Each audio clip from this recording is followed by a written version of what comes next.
Assalamualaikum warahmatullahi wabarakatuh. Shalom, salam sejahtera bagi kita semua.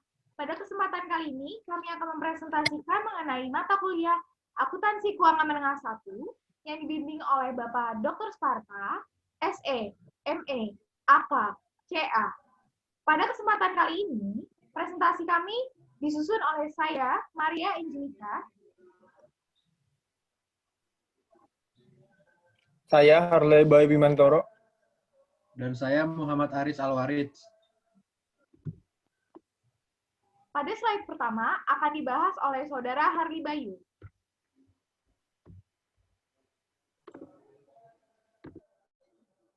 Ya, di slide pertama ada inventoris atau masalah penilaian tambahan. Setelah mempelajari bab ini, yang harus kita mengerti itu ada apa saja. Pertama, dapat menjelaskan dan menerapkan aturan nilai realisasi yang lebih rendah dari biaya atau bersih.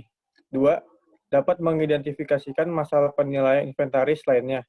Ketiga, dapat menentukan persediaan akhir dengan menerapkan metode laba kotor. 4, dapat menentukan persediaan akhir dengan menerapkan metode persediaan eceran. Dan terakhir, dapat menjelaskan cara melaporkan dan menganalisis inventaris. Next.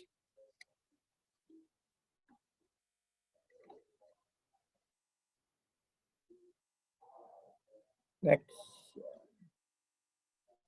Selanjutnya ada nilai realisasi bersih atau biaya atau bersih, atau disingkat LCNRV. Perusahaan meninggalkan prinsip biaya historis ketika utilitas masa depan atau kemampuan menghasilkan pendapatan dari aset turun di bawah biaya aslinya. Nilai realisasi bersih, estimasi harga jual dalam kegiatan bisnis normal kurang. Pertama, perkiraan biaya untuk menyelesaikan dan perkiraan biaya untuk melakukan penjualan. Next.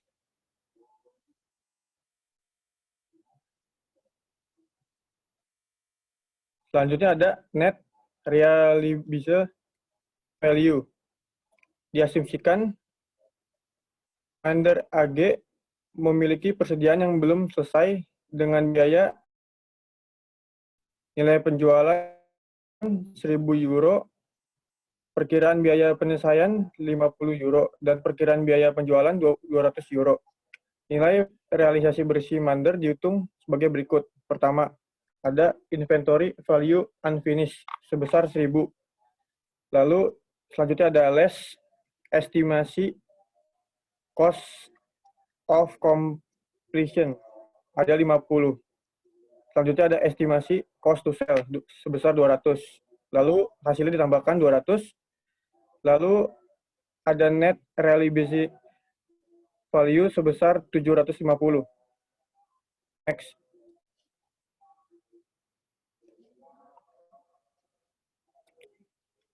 Selanjutnya,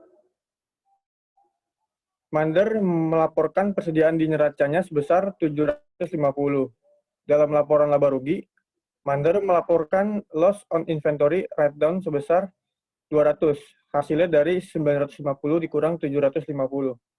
Next.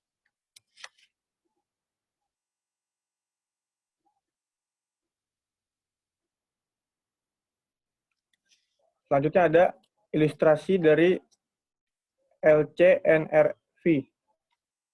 Jinfeng Food menghitung inventaris di LCNRV jumlah dalam ribuan. Contohnya seperti ada di gambar ini. Next.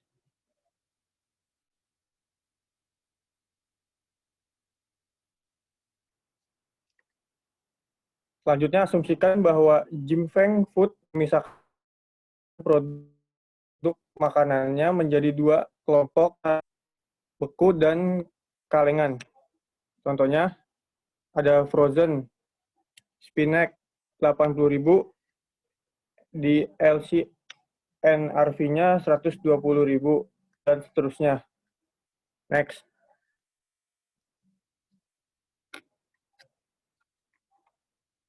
Lalu ada individual item sebesar 80.000. Lalu selanjutnya ada 100.000. Selanjutnya ada 40.000. Lalu di major group ada 230.000. Lalu dilanjutkan ada 72.000 dan 92.000. Totalnya menjadi 384.000. Hasil dari major group sebesar 394.000. Total dari total inventory-nya ada 415.000. Next.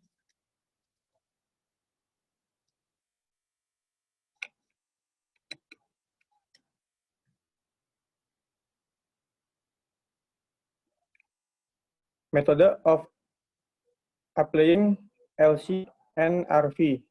Pertama, dalam kebanyakan situasi, perusahaan menentukan harga persediaan berdasarkan item per item. Kedua, aturan perpajakan di beberapa negara mengharuskan perusahaan menggunakan basis item individual. Ketiga, pendekatan individual item laporan posisi keuangan. Dan terakhir, metode harus diterapkan secara konsisten dari satu periode ke periode yang lainnya. Next.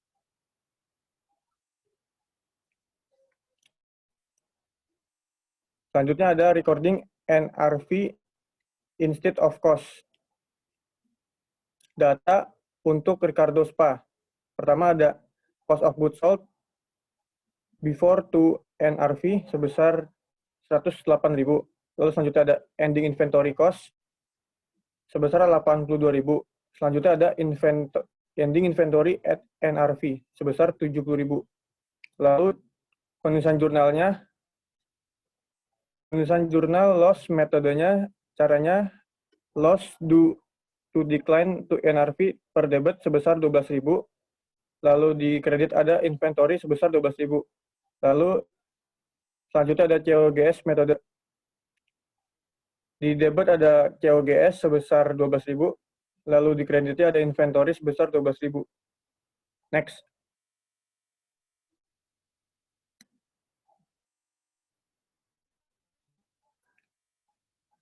Selanjutnya ada partial statement of financial position. Pertama ada current asset, terdiri dari inventory sebesar 70.000 di loss metode, 70.000 di COGS metode. Lalu selanjutnya ada prepaid 20.000,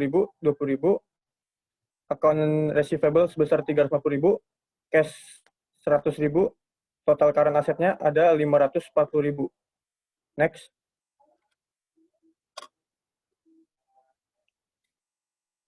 Selanjutnya ada recording net realized value. Pertama ada income statement, terdiri dari sales sebesar 200.000 di loss metode, sebelahnya juga. Lalu selanjutnya ada COGS sebesar 108.000 di COGS metodenya 120.000. Lalu total gross profit dari loss metodenya 92.000, sedangkan yang di COGS-nya 80.000. Lalu selanjutnya ada operating expense, terdiri dari selling. Dua-duanya 45.000.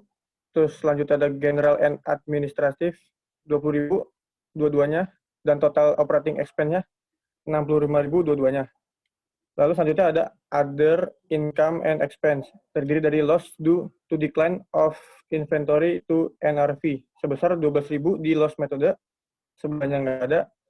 Selanjutnya ada interest income sebesar 5.000, sebelahnya juga 5.000.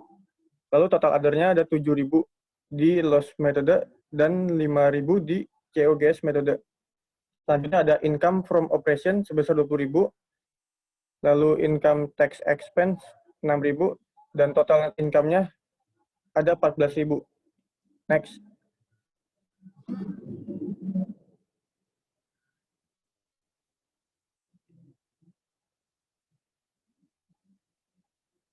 Selanjutnya ada use on allowance. Alih-alih mengkredit akun persediaan untuk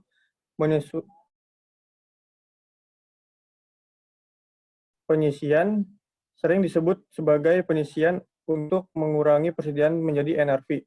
Dengan menggunakan akun penyisian dengan metode kerugian, Ricardo Spa membuat jurnal berikut ini untuk mencatat penurunan persediaan ke NRV. Contoh jurnalnya, loss due to decline of inventory NRV sebesar 12.000, lalu ada allowance to reduce inventory to NRV sebesar 12.000 di kredit. Next. Selanjutnya ada partial statement of financial position.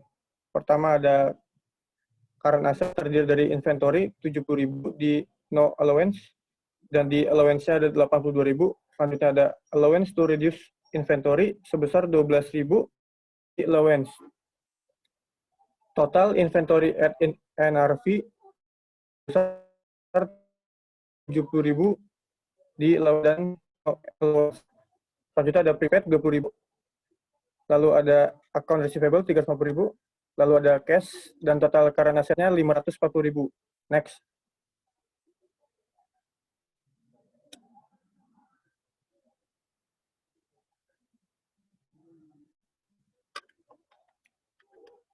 Lalu selanjutnya ada pemulihan kerugian persediaan. Pertama, jumlah penurunan nilai di break. Kedua, pembalikan terbatas pada jumlah write-down asli. Ricardo askan nilai realisasi meningkat menjadi 74.000 atau meningkat 4.000. Ricardo membuat jurnal berikut menggunakan metode kerugian. Di debit ada allowance to reduce inventory to 4.000. Ada recovery of inventory sebesar 4.000. Next.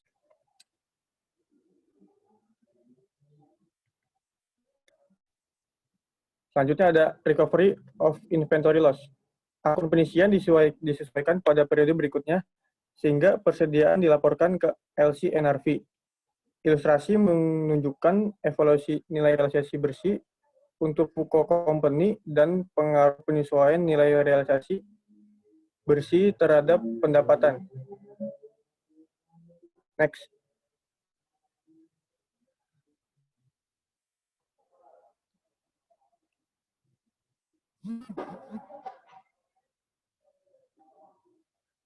Selanjutnya, aturan LC/NRV mengalami beberapa kekurangan konseptual. Pertama, perusahaan mengakui penurunan beban biaya pada periode terjadinya kerugian utilitas, bukan dalam periode penjualan. Kedua, penerapan aturan tidak konsistenan karena perusahaan dapat bayar pada biaya perolehan dalam 1 tahun dan pada nilai realisasi bersih pada tahun berikutnya. Ketiga, LC/NRV menilai persediaan dalam konservatif, tetapi pengaruhnya terhadap laporan laba rugi mungkin konservatif atau mungkin tidak.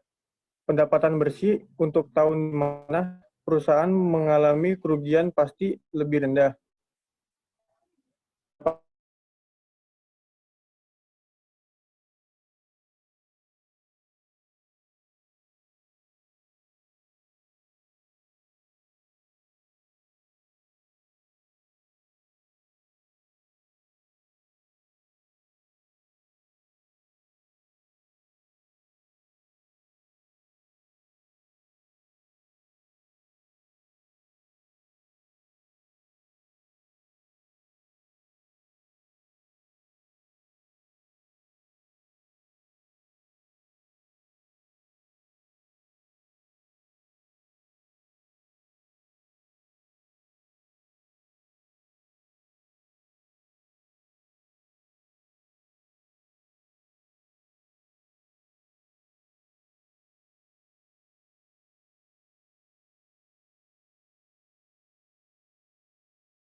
Kemudian untuk LCNRF P9.1, Remers SE memproduksi meja katalog 2019 berlaku hingga November 2019 dan katalog 2020 berlaku mulai 1 Desember 2019.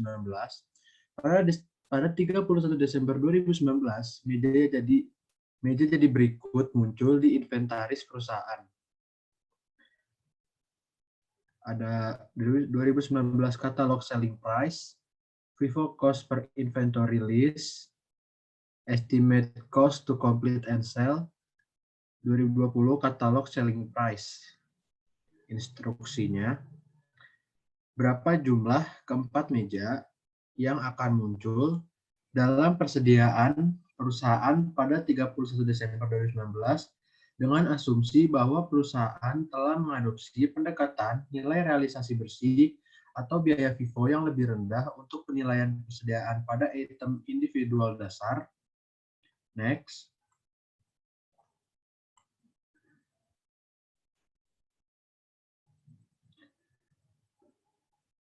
Untuk instruksinya, berapa jumlah keempat meja akan muncul dalam persediaan perusahaan pada 31 Desember 2019 dengan asumsi bahwa perusahaan telah mengadopsi pendekatan nilai realisasi bersih atau biaya FIFO yang lebih rendah untuk penilaian persediaan pada item dasar.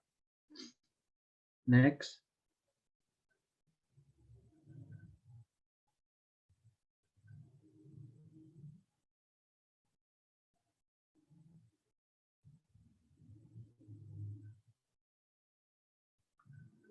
Sekarang masuk ke valuation basis. Nilai realisasi bersih, penyimpangan dari aturan LCNRV dapat dibenarkan dalam situasi ketika biaya sulit ditentukan, barang siap dipasarkan dengan harga pasar yang dikutip, dan unit produk dapat dipertukarkan. Dua situasi umum di mana NRV menjadi aturan umum. Yang pertama, aset pertanian, dan yang kedua, komoditas yang dipegang oleh pedagang pialang. Next.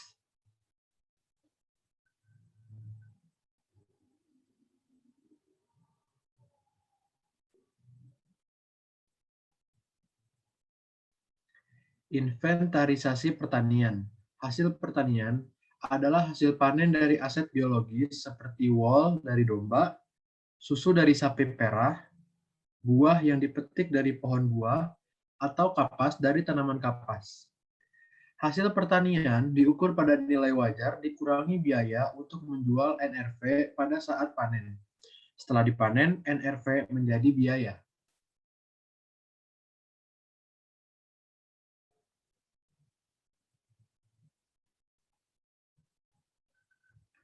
Akuntansi pertanian di NRV. Ilustrasi berikut. Bancroft Dairy memproduksi susu untuk dijual ke pembuat keju lokal. Bancroft mulai beroperasi pada tanggal 1 Januari 2019 dengan membeli 420 sapi perah seharga 460.000 euro. Bancroft memberikan informasi berikut terkait dengan pemerah susu sapi. Milky Cows senilai 460.000, change in fair value due to growth and price changes 35.000, decrease in fair value due to harvest 1.200 dikurangi, hasilnya menjadi 33.800, hasil 460.000 ditambahkan dengan change in carrying value menjadi carrying value Januari 31, 2019 senilai 493.800 euro. Kemudian milk harvest during January 36.000 euro. Next. Agricultural accounting at NRV. Seperti yang tadi, Bancroft membuat jurnal berikut untuk mencatat perubahan nilai tercatat sapi perah, biological asset milking cows senilai 33.800, unrealized holding gain or loss income senilai 33.800. Next.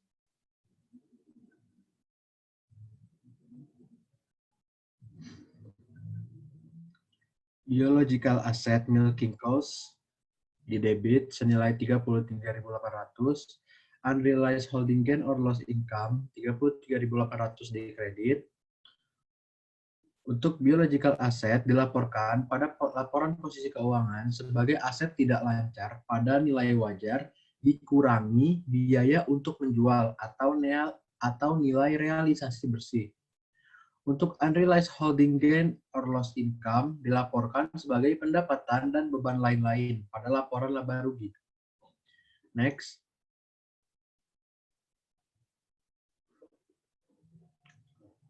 Ilustrasi Bancroft membuat entry ringkasan berikut untuk mencatat susu yang dipanen untuk bulan Januari.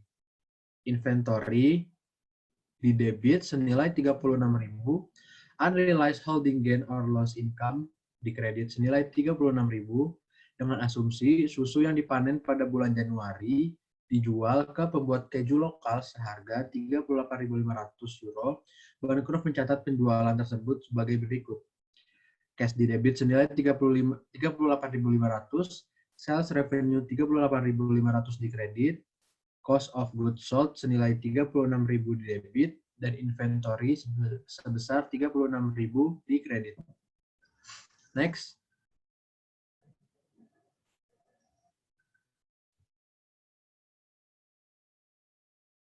Realizable value. Pialang pedagang komoditi. Umumnya, mengukur persediaan mereka pada nilai wajar dikurangi biaya untuk menjual NRV dengan perubahan NRV diakui dalam pendapatan pada periode perubahan. Beli atau jual komoditas seperti jagung yang dipanen, gandum, logam mulia, minyak pemanas.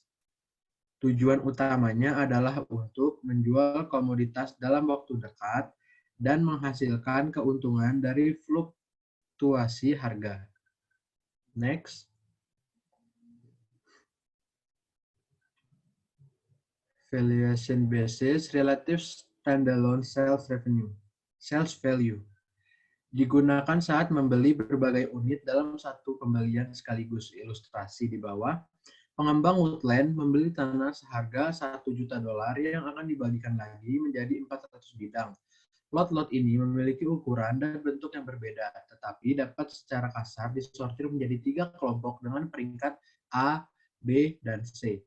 Saat Woodland menjual lot, ia membagi biaya pembelian sebesar $1 juta di antara lot yang terjual dan lot yang tersisa. Hitung harga pokok penjualan dan laba kotor. Next. Relative standalone sales revenue. Jadi untuk cost per lot, dari cost allocated to lots 400.000 menjadi 4.000, 240.000 menjadi 2.400, 360.000 menjadi 1.800. Jika di total, cost allocated to lots menjadi $1 juta. Kemudian, cost per lots dimasukkan ke bawah sini. Jadilah gross profit senilai 462.288 dan 270.000, totalnya adalah $1.020.000. $1.020.000. Next.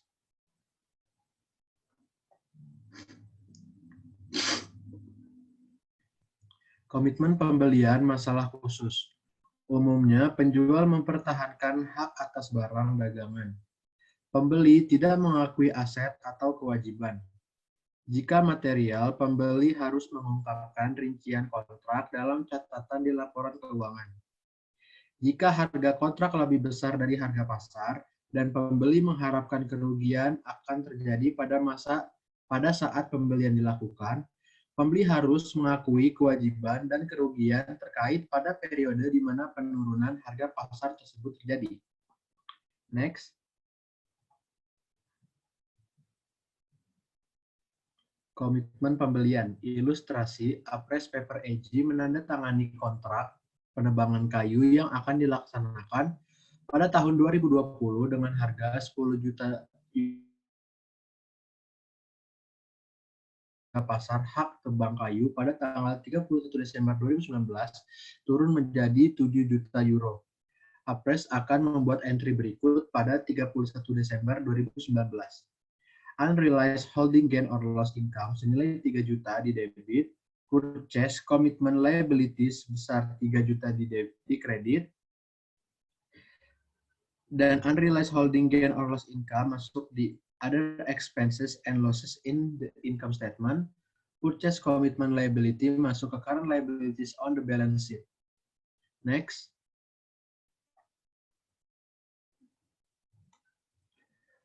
Purchase commitment. Ilustrasi, ketika Apres menebang kayu dengan biaya 10 juta euro, itu akan membuat entry berikut.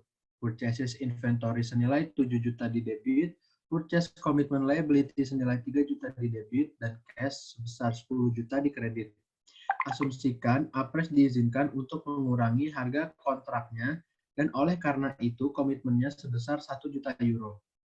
Purchase common liability sebesar 1 juta di debit, unrealized holding gain or loss income sebesar 1 juta di kredit. Next.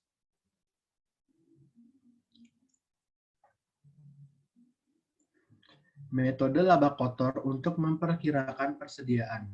Mengukur substitusi untuk memperkirakan persediaan bergantung pada 3 asumsi. Yang pertama, persediaan awal ditambah pembelian sama dengan total barang yang harus dipertanggungjawabkan. Yang kedua, barang yang tidak dijual harus ada di tangan. Dan yang ketiga, penjualan dikurangi menjadi biaya dikurangkan dari jumlah persediaan awal ditambah pembelian persediaan akhir yang sama. Next. Metode laba kotor untuk memperkirakan persediaan. Ilustrasi Cetus SE memiliki persediaan awal 60.000 euro dan pembelian 200.000 euro. Keduanya dengan harga pokok, penjualan dengan harga jual mencapai 280.000 euro. Laba kotor atas harga jual adalah 30%. Cetus menerapkan metode margin kotor sebagai berikut. Beginning inventory at cost senilai 60.000, purchases at cost senilai 200.000, goods available at cost senilai 260.000. Kemudian sales at selling price senilai 280.000, less gross profit 30% dari 280.000 yaitu 84.000. Kemudian sales dikurangi dengan gross profit menjadi 196.000 pada sales at cost. Kemudian goods available at cost dikurangi dengan sales at cost menghasilkan approximate inventory at cost senilai 64.000. Next.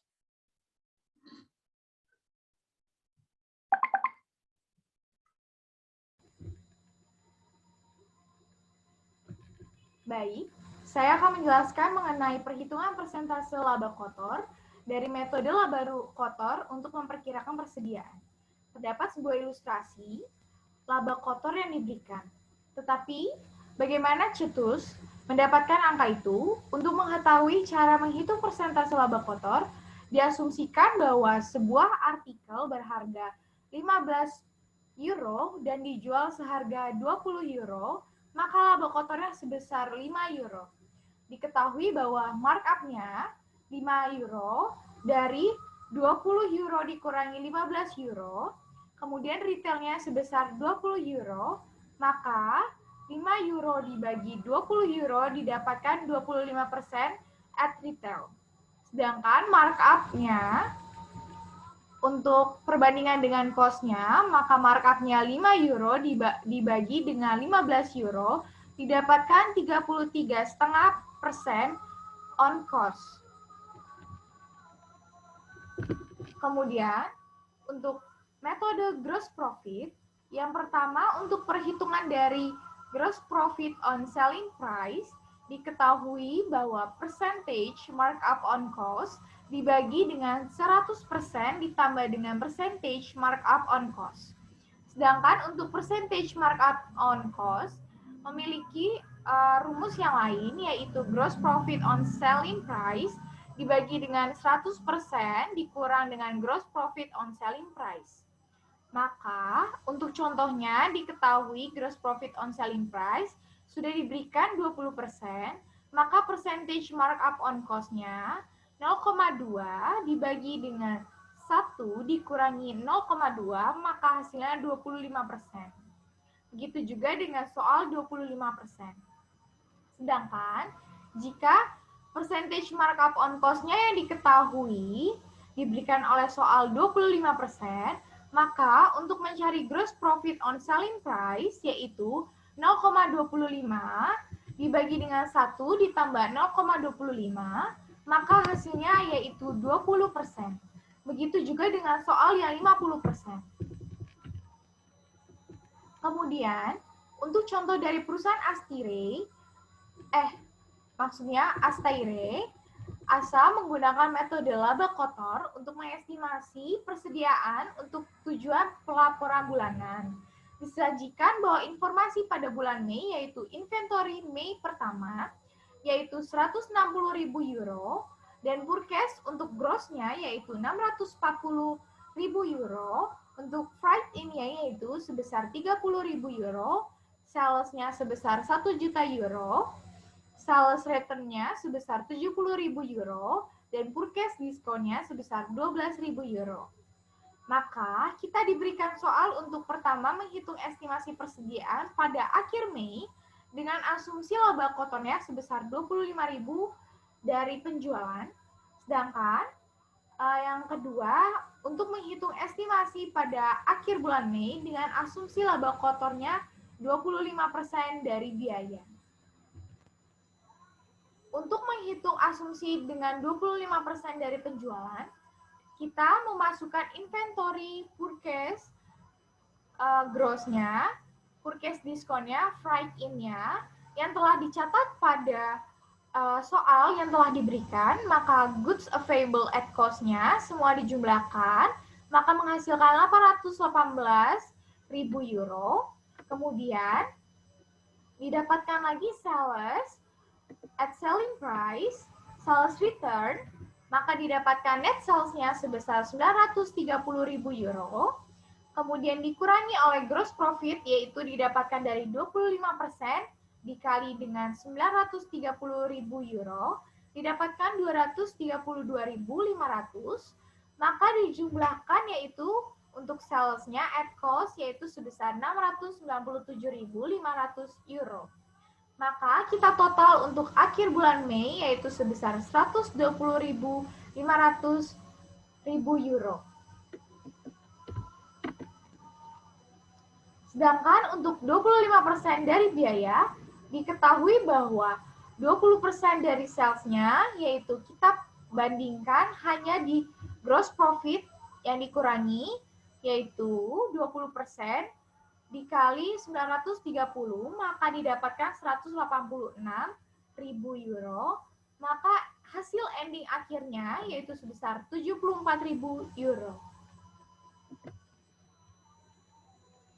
Untuk evaluasi metode laba kotor, terdapat kekurangan. Yang pertama, memberikan perkiraan persediaan akhir. Yang kedua, menggunakan persentase masa lalu dalam perhitungan.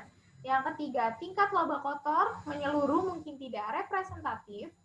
Yang terakhir, biasanya tidak dapat diterima untuk tujuan pelaporan keuangan karena hanya memberikan perkiraan. Maka, IFRS memerlukan inventaris fisik sebagai verifikasi tambahan dari inventaris yang ditujukan dalam catatan.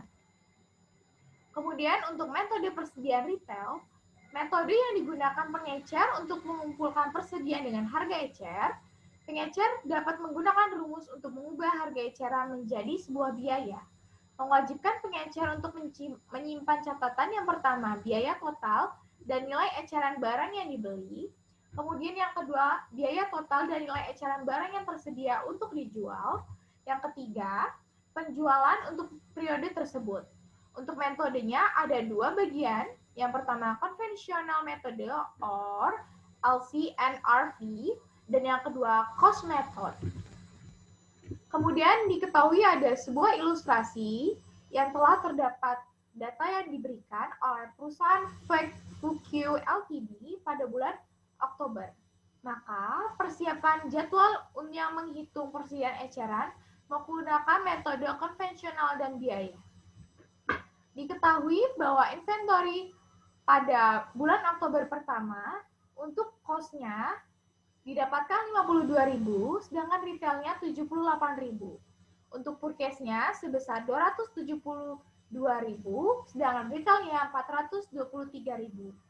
Sedangkan bagian freight in di dalam cost-nya sebesar 16.600, dan untuk purchase return-nya sebesar 5.600. Untuk additional markups-nya, untuk bagian retail terdapat 8.000, sedangkan untuk markup cancellation sebesar 2.000, di retailnya. Untuk markdown, yaitu untuk bagian netnya sebesar 3.600 bagian retail. Untuk normal, spoilage and breakage sebesar 10.000 untuk retailnya. Dan sales-nya yaitu sebesar 390.000 untuk retailnya. Untuk conventional method, maka kita bandingkan antara cost dan retail dari soal yang telah didapat data-datanya, kemudian kita markdown untuk bagian netnya, maka didapatkan bahwa retailnya sebesar 3.600, sedangkan untuk goods available for sale, diketahui pada cost-nya sebesar 335.000, untuk retailnya 500, maka kita ketahui perbandingannya antara cost dan retail terdapat 67%. Sedangkan ending inventory at retailnya yaitu sebesar 96.400. Diketahui bahwa 96.400 dikali 67%, maka didapatkan 64.588 untuk ending inventory at cost-nya. Sedangkan untuk cost method diketahui kita akan mengkali dengan goods available for sale antara cost dengan retail, yaitu 335.000, sedangkan untuk retailnya 496.400, maka perbandingan antara cost dan retail yaitu 67,49%. Maka ending inventory at retailnya yaitu sebesar 96.400, maka ending inventory at cost-nya kita mengkalikan ending inventory at retail dengan cost of to retail persennya. Maka 96.400 dikali dengan 67.400, 67.000,49%, maka didapatkan 60.000 euro. Untuk item khusus yang berkaitan dengan metode retail, yang pertama ada ongkos kirim, yang kedua ada pembelian kembali, yang ketiga ada beli diskon dan tunjangan, yang keempat ada transfer masuk, kemudian selanjutnya ada kekurangan normal, kemudian ada kekurangan yang tidak normal, dan diskon karyawan. Ketika sales telah dicatat sebagai gross, maka perusahaan tidak dapat mengrecognize sales diskon. Kemudian, terdapat sebuah ilustrasi dari conventional retail inventory method, yaitu oleh perusahaan Extreme Sport Apparel. Diketahui, terdapat perbandingan antara cost dan retail pada purchase return pada cost-nya 1.500, sedangkan berbeda dengan retailnya yaitu sebesar 3.000, maka kita dapatkan pada ending inventory at retailnya yaitu sebesar 27.200, maka kita ketahui bahwa cost to retail ratio-nya yaitu 28.900 dibandingkan dengan 65.800, maka kita dapatkan persennya yaitu 43,9%. Sedangkan untuk ending inventory at LCNRV didapatkan 43,9% dikali dengan 27.200 yaitu ending inventory at retail, maka didapatkan yaitu sebesar 11.940,8 euro. Kemudian kita dapatkan lagi evaluasi metode persediaan retail digunakan untuk alasan berikut. Yang pertama, untuk memungkinkan perhitungan laba bersih tanpa perhitungan fisik persediaan. Yang kedua, tindakan pengendalian dalam menentukan kekurangan persediaan. Kemudian yang ketiga, mengatur jumlah barang dagangan yang ada. Kemudian yang keempat, informasi asuransi. Kemudian kita ketahui bahwa beberapa perusahaan menyempurnakan metode eceran dengan menghitung persediaan secara terpisah menurut departemen atau kelompok barang dagangan dengan laba kotor yang serupa. Kemudian kita bagian presentasi dan analisis. Untuk penyajian persediaan, standar akuntansi mensyaratkan pengungkapan yang pertama. Kebijakan akuntansi yang diterapkan dalam mengukur persediaan termasuk rumus biaya yang digunakan, yaitu rata-rata tertimbang, yaitu FIFO, first in atau first out. Yang kedua, total nilai tercatat persediaan dan nilai tercatat dalam klasifikasi atau barang dagangan, persediaan produksi, bahan baku, barang dalam penyelesaian, dan barang jadi. Sedangkan yang ketiga yaitu terdapat nilai tercatat persediaan dicatat pada nilai wajar dikurangi dengan biaya untuk menjual, dan yang terakhir, jumlah persediaan diakui sebagai beban selama periode tersebut. Dan yang kelima, ada jumlah setiap penurunan nilai persediaan yang diakui sebagai beban pada periode dan jumlah pemulihan penurunan nilai yang diakui sebagai pengurangan beban pada periode tersebut. Untuk yang keenamnya, keadaan atau peristiwa yang menyebabkan pengembalian penurunan persediaan, dan yang terakhir, nilai tercatat persediaan yang dijadikan jaminan atas kewajiban jika ada. Untuk analisis persediaannya, rasio yang umum digunakan dalam pengelolaan dan evaluasi tingkat persediaan adalah perputaran persediaan dan rata-rata hari untuk menjual persediaan. Untuk menghitung rumus perputaran persediaan, yaitu cost of goods sold dibagi dengan average inventory. Pada sebuah ilustrasi, perusahaan Tate and Lyle PLC pada tahun 2015 melaporkan persediaan awal sebesar 372 juta, persediaan akhir sebesar 263 juta, dan harga pokok penjualan sebesar 1.319 euro. Maka kita masukkan 1.319.000 dibagi dengan 372 ditambah dengan 363 yang dibagi dengan 2. Maka didapatkan 3,59 kali. Untuk rata-rata hari menjual inventaris, maka rata-rata untuk menjualnya yaitu 365 hari dibagi dengan 3,59, maka setiap harinya perputarannya yaitu sebesar 101,7 hari. Berikut kami lampirkan beberapa contoh soal. Yang pertama akan dibahas oleh Saudara Harli Bayu.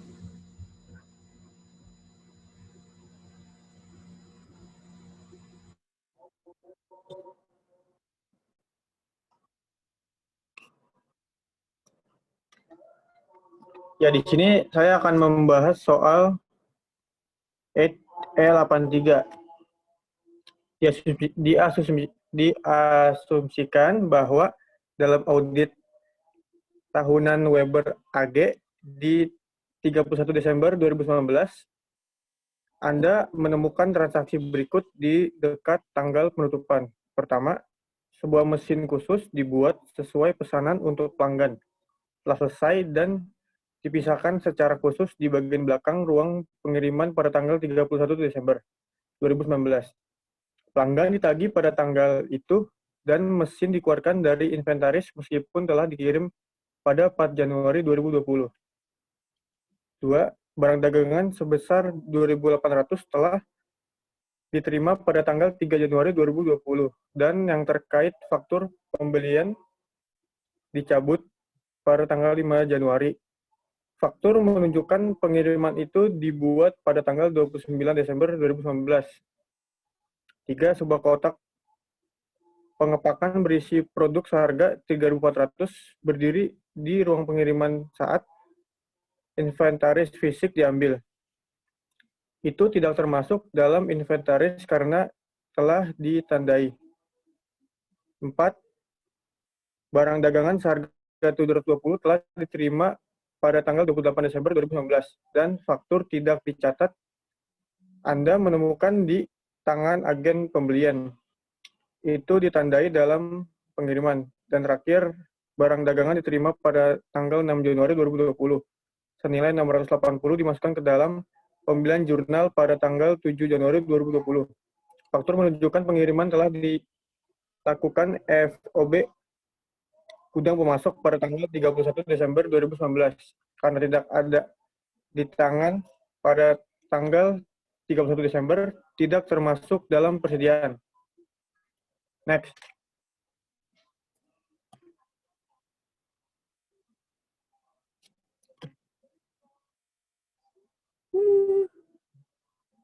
Instruksinya dengan asumsi bahwa setiap jumlah adalah material.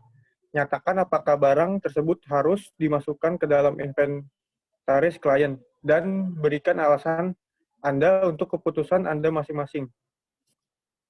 Jawabannya, pertama, karena pelanggan memiliki kepemilikan saat dikirim, barang dagangan harus disertakan dalam inventaris klien. Kedua, karena judul tidak lolos hingga 3 Januari, barang dagangan tidak boleh disertakan dalam inventaris klien. Ketiga, karena Weber masih memiliki produk per tanggal 31 Desember, barang dagangan harus dimasukkan ke dalam inventaris. Karena barang konsinyasi adalah milik pengirim, barang dagangan tidak boleh dimasukkan ke dalam inventaris klien. Terakhir, karena faktur menunjukkan dikirim pada 31 Desember, penerima adalah pemilik sehingga barang dagangan harus dimasukkan ke dalam inventaris klien. Next.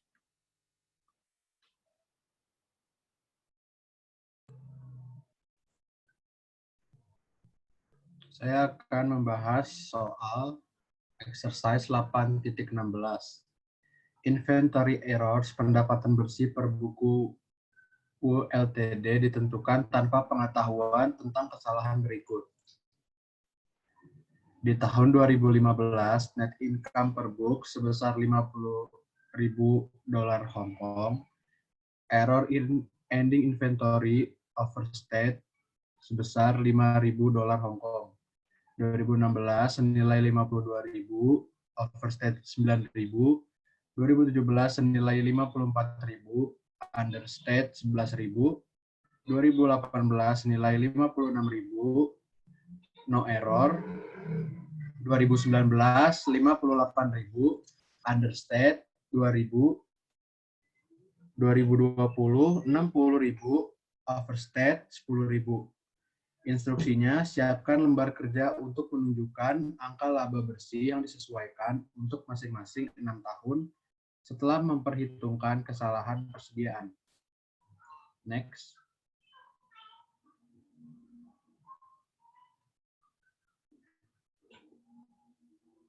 Jadi di sini sudah saya siapkan dari tahun ke tahun errors inventories-nya. Next.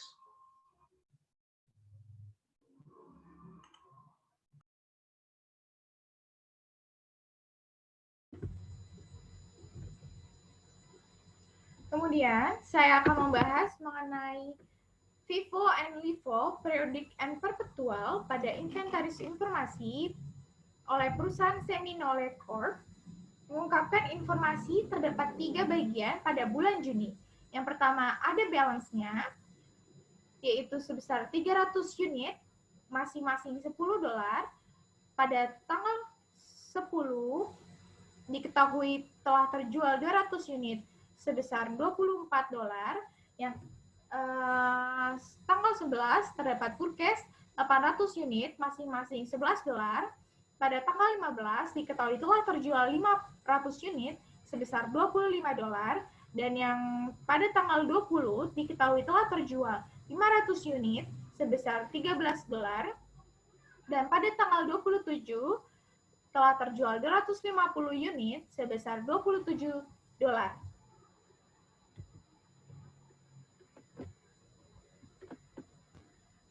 Maka kita disuruh untuk mengasumsikan bahwa persediaan periodik digunakan untuk menghitung biaya perolehan barang yang dijual dan persediaan akhir berdasarkan LIFO dan FIFO.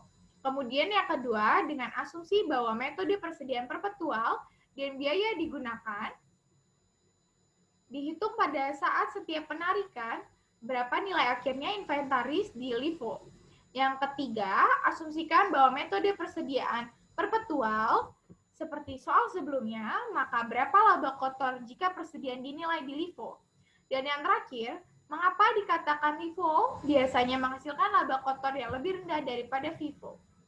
Maka kita akan menjawab.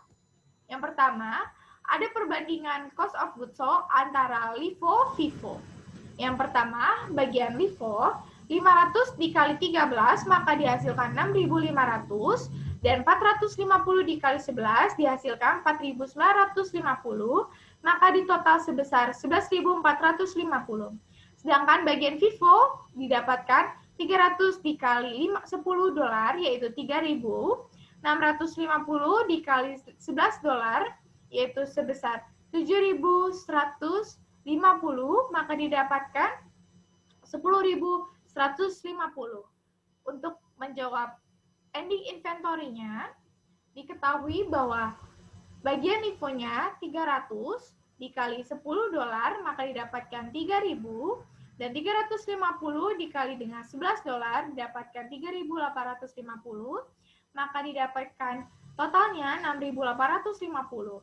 Sedangkan untuk bagian ending inventory FIFO-nya yaitu 500 dikali 13 dolar didapatkan 6.500, sedangkan 150 dikali 11 dolar yaitu 1.650, maka totalnya 8.150. Untuk menjawab soal B, maka LIFO-nya 100 dikali 10 yaitu menghasilkan 1.000, 300 dikali 11 mendapatkan hasilnya 3.300, dan 250 dikali 13 dolar hasilnya 3.250. Semua kita jumlah, maka didapatkan hasilnya 7.550 dolar.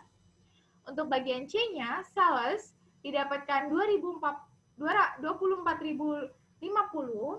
yang didapatkan dari 24.000 dikali 200 ditambah 25.000 dikali 500 ditambah 27.000 dikali 250.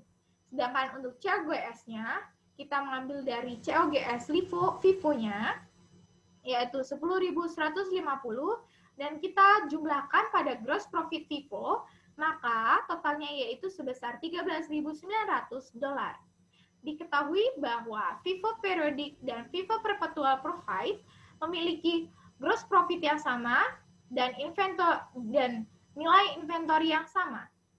Untuk bagian D-nya, FIFO menyesuaikan lebih banyak biaya saat ini dengan pendapatan ketika harga naik seperti yang umumnya terjadi. Ini menghasilkan jumlah yang lebih tinggi untuk harga pokok penjualan dan laba kotor yang lebih rendah. Seperti yang ditunjukkan dalam latihan ini, harga meningkat dan harga pokok penjualan di bawah LIFO lebih tinggi. Kemudian terdapat soal untuk financial statement effect of FIFO and LIFO pada perusahaan trade company telah terdapat financial position pada tahun 2018, 2019, dan 2020. Terdapat juga diketahui income for years ending-nya antara tahun 2019 dan 2020. Untuk jawabannya, maksud saya untuk data lainnya, diketahui terdapat 4 data lainnya.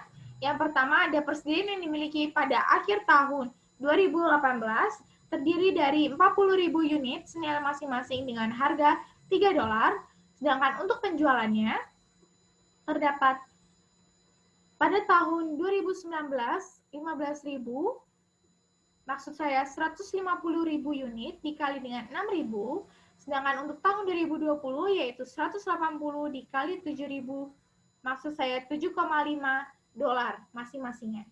Sedangkan untuk pembeliannya diketahui untuk semua unitnya pada tahun 2019 150.000 dolar dikali dengan 3,5, sedangkan untuk tahun 2020 yaitu 180.000 unit dikali dengan 4,4 dolar.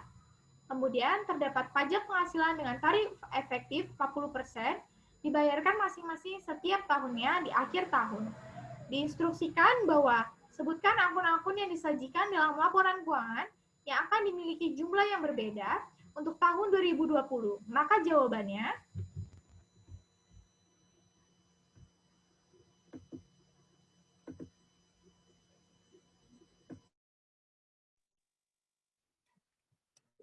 ya, jawabannya pertama ada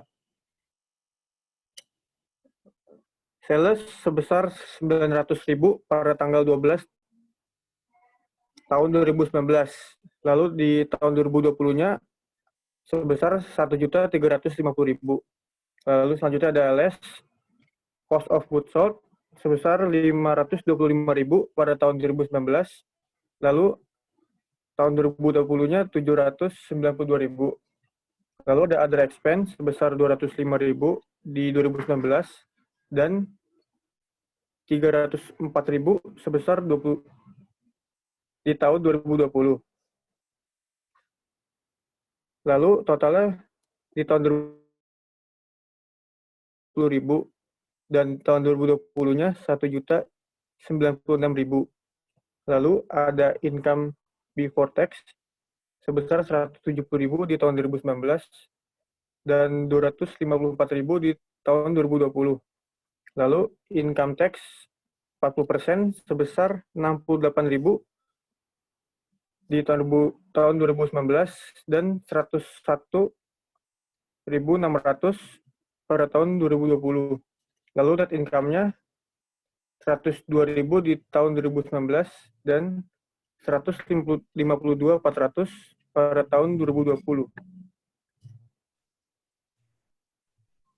Untuk cost of goods sold and ending inventory for the year's end. Pada tanggal 31 Desember 2019, beginning inventory senilai 40.000 dikali dengan $3 menjadi 120.000.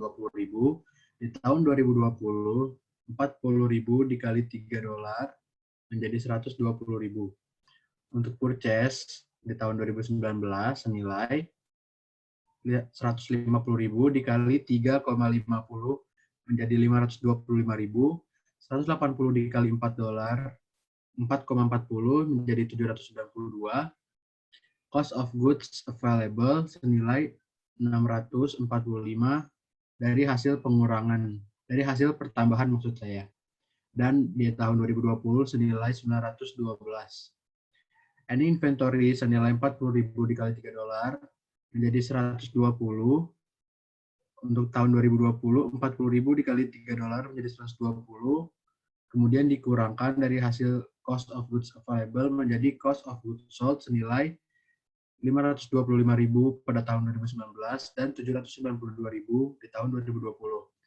Determination of cash at 2019, income tax under FIFO 76.000 dan di tahun 2020 116.000, income tax as calculated under LIFO sebesar 68.000, di tahun 2020 senilai 101.600, increase in cash jadi hasil pengurangan senilai 8.000 di tahun 2019 dan di tahun 2020 senilai 14.400. Adjust cash at pada tanggal 31 untuk tax 2010 difference total increase in cash 8.000 di tahun 2019, di tahun 2020 senilai 22.400, cash balance under FIFO 130.000 tahun 2019 dan tahun 2020 senilai 154.000, cash balance under LIFO senilai 138.000 dan tahun 2020 sebesar 176.400. Next.